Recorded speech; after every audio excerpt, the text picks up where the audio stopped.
Headline news Zinda વેદળકપુર Vadodara શહેરમાં દશામા વિસર્જન માટે 7 કૃત્રિમ તળાવ બનાવવામાં આવ્યા છે, જ્યારે માંજલપુર કૃત્રિમ તળાવ પહેલાથી જ બનાવેલું છે.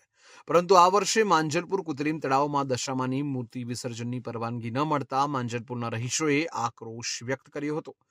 ત્યારબાદ એકાએક માંજલપુર વિધાનસભાના ધારાસભ્ય યોગેશ પટેલ અને વિસ્તારના કાઉન્સિલરો તથા મુખ્ય દંડક શૈલેષ પાટીલ આવી પહોંચ્યા હતા.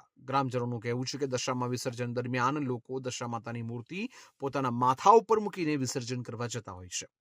જ્યારે આ વખતે તરસાલી ખાતે કૃત્રિમ તળાવ વિસર્જન માટે ફાળવેલ છે, તો માંજલપુરના લોકોને દશામાની પ્રતિમા માથા પર મૂકીને તરસાલી સુધી જવું પડે છે, જેને લઈને આજે વિસ્તારના લોકોએ આક્રોશ વ્યક્ત કર્યો હતો. ત્યારબાદ તંત્ર જાગ્યું અને માંજલપુર કૃત્રિમ તળાવ વિસર્જન માટે પરવાનગી આપવામાં આવી છે. જ્યારે હવે 2 દિવસ બાકી છે, ત્યારે હજુ કૃત્રિમ તળાવની પૂરતી તૈયારી માંજલપુર કૃત્રિમ તળાવમાં નથી થઈ. હવે જોવાનું એ છે કે આ તળાવ દશામા વિસર્જન માટે ક્યાર સુધી તૈયાર થઈ રહેશે.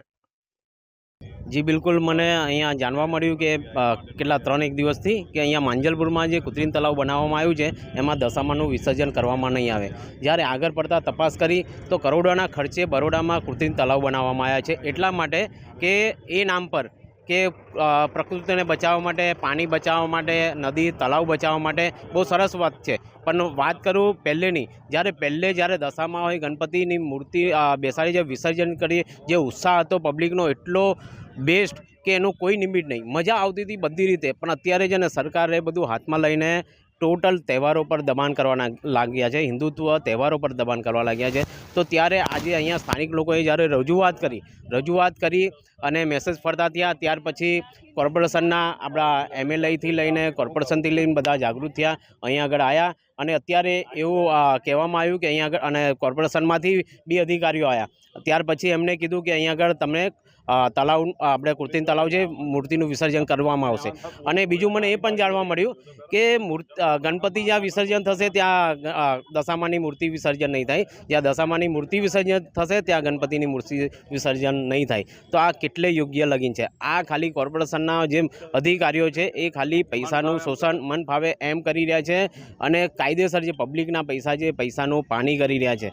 અને અમારા સ્થાનિક કોર્પોરેટર અને MLA પણ અહીંયા આગળ તૈયારીમાં હાજર થયા અને ત્યાર પછી અત્યારે મંજૂરી આપી છે કે આવે કરીશું. પણ એ ક્યારે કે અત્યારે તળાવ રેડી નથી. પણ અમારા માંજલપુરના જે સ્થાનિક લોકો છે એ લોકોએ રજૂઆત ના કરી હોત અને જો એ લોકો જાગૃત ના થયા હોત તો કાયદેસર બધાને, જેમ કે અમુક કેટલા એવા છે કે દશામાની મૂર્તિ માથે મૂકીને જાય છે તો તે તરસાલી જવું પડત કે મકરપુરા જવું પડત. તો આ એક ચિંતાનો વિષય છે. જ્યારે ધાર્મિક કંઈ બી તહેવારો હોય ત્યારે સરકાર તરફથી કંઈ ને કંઈ કાઢવામાં આવે છે. તો હિન્દુ ધર્મના નામ પર વોટ લીધા છે તો હુંકરા ટાર્ગેટ બનાવો છો. અને યાદ રાખજો, પરિવાર બી ઇલેક્શન આવે છે તો જે રીતે હિન્દુત્વની વાત કરો છો તો હિન્દુત્વના તહેવારો પણ એ રીતે બચાવો. વિવાદ કંઈ થયો નથી, પબ્લિકની ડિમાન્ડ છે.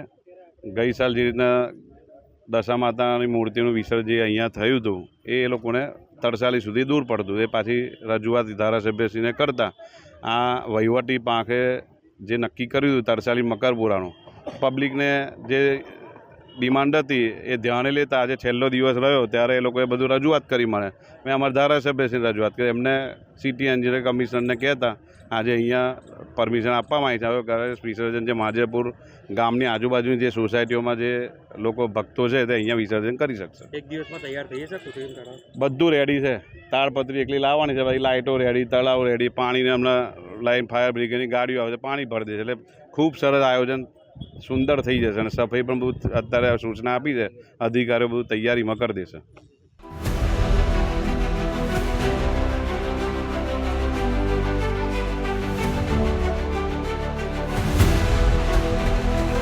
हर समस्या की हेडलाइन न्यूज़ ઝિંદા વેદળકપુર.